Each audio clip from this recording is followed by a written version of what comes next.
2024 সালের 9ই মে অসীম জাওয়াত শহীদ হন। এরপর 21শে জুলাই 2025 তৌকির আহমেদ সাগরও শহীদ হয়ে যান। এভাবে কি চলতে থাকবে? কত বাচ্চাদেরকে ঠোঁটে বুকে পিঠে করে অভিভাবকরা মানুষ করেছেন, তার ক্ষত তারা কিভাবে শুকাবে? কলিজার টুকরাদের জন্য তাদের বুক খা খা করছে। দেশের এক একটি খণ্ড হারিয়ে যাচ্ছে। লুকিয়ে ছিল কত সম্ভাবনা, বইয়ের পাতায় ছিল তাদের সুগন্ধ।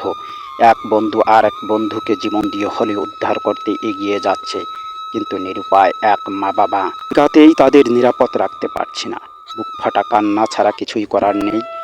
শুধু দিন শেষে জানাজা, দাঁড়িয়ে কিছু করা, কিছু দোয়া আর কিছু সহানুভূতি।